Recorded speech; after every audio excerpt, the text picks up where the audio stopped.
Guys, what is up and welcome back to this video once again.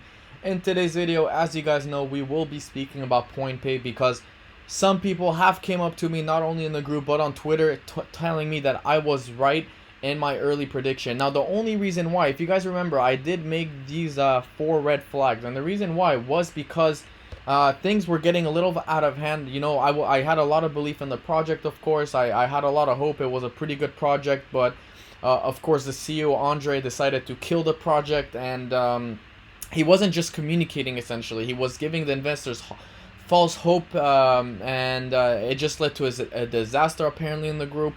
Apparently, the group is going berserk right now. I don't have time for this, so I'm just going to give you guys an update on what is Pointpay and why it is a red flag for you new investors and for the old investors as well.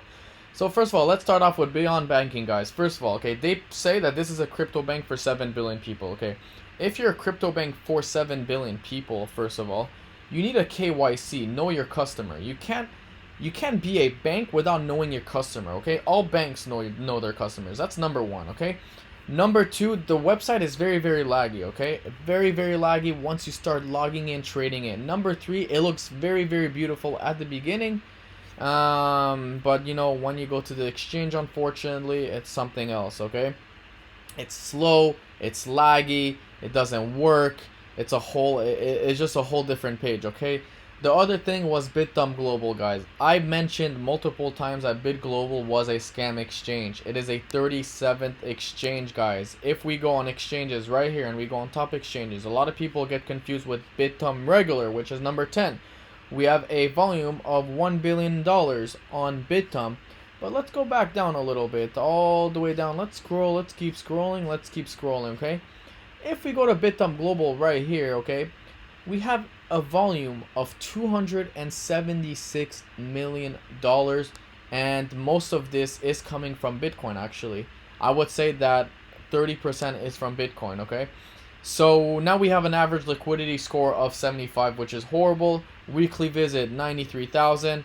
The group says that PXP has 80,000 members, so it just doesn't make sense that a weekly visit would be 93,000. In my opinion, things don't make sense. Market ranked 299, coins 240.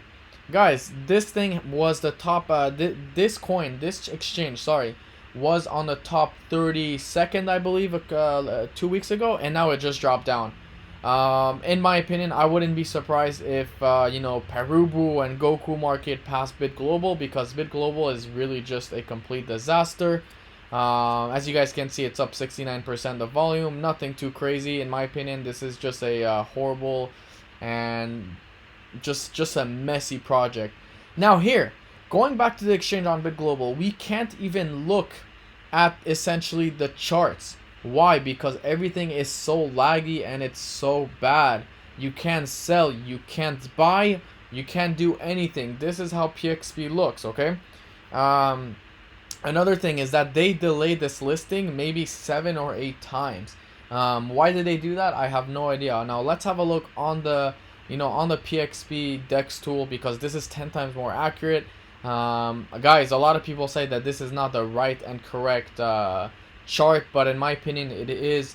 From what I've been seeing in the past few in the past few weeks, this is the right chart. If you guys want to trade, of course, PXP, this would be the right and correct exchange to do it. So go on Dex tool, guys, type in PXP, make sure it's the right contract address. This is the right exchange to do it. Andre, the CEO, mentioned multiple times that this is not a good exchange and that it's the fake one. Well, I don't think this is any fake. Things have been looking pretty. Okay, so the charts are back after loading for quite some time. Currently at 12 cents now. Andre said that the listing price was going to be 50 cents, so that's another red flag. Okay, so all the red flags, like I said. Okay, let me review that for a second. They promised tier 1, instead they got listed on the 37th exchange. This is why I sold actually some of my coins, or a lot of my coins, early on, like 2-3 weeks ago, because I knew it was gonna be a huge mess. Another thing is 1 hour time on the group, guys. There's 1 hour time and there's a lack of communication. The burning update. Regarding the burning update, also a disaster. Why is it a disaster? Because they only burn the total supply apparently, or the which it doesn't even affect the price. And Andre said that, oh, the more we burn, the more the price is gonna go up. Well, that's not true. It's actually depends on the circulating supply. So this is what essentially makes everything dictate the price. Essentially, it's a circulating supply, not the overall supply. Team tokens, I don't know if they're really locked or not. No one has really proof. Everything is dumping. I feel like, you know, only the team tokens have access to that. Another thing is it was taken off the Google Play Store multiple times. Of course, now it's back on, so this is actually not relevant anymore.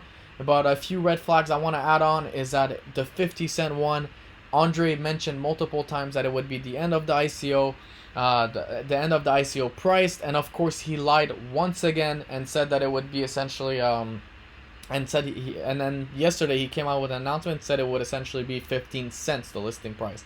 So as you guys can see right here, we listed at 15 cents, came back all the way to 2 cents. Of course, the manipulators exchange whatever, you know, decided to buy. Right here we have a volume of $80,000, guys. Is that a lot? No, that is not a lot. $80,000 for an exchange for one coin is not a lot of volume, because if PXP really said that they have 75 to 80,000 holders, and assuming everyone has, you know, 2,000 PXP, that is not a lot, guys. That is not a lot. I saw a lot of people transfer their PXP into from Etherscan. For those who don't know what Etherscan is, you could essentially see how many people are withdrawing, where they're withdrawing to, anyways, so on. So as you guys can see right here, we're seeing a lot of transaction. I'm assuming these are all BitGlobal addresses, nothing more. And that's it, guys. I mean, it's a little bit disappointing in my side, because I was in this project since December, January, and you know, thank God I didn't put that much money on it. But that would be it. We could have a look at one more time at the 1 hour time aspect over here. We got a nice little rejection by the support. Nothing too crazy. I mean, this is pretty major support in my opinion. 11 cents, 11.3 cents. Anyways, guys, if you guys like this video, of course, please leave a like, comment, subscribe, and I'll see you guys in my next video. Peace.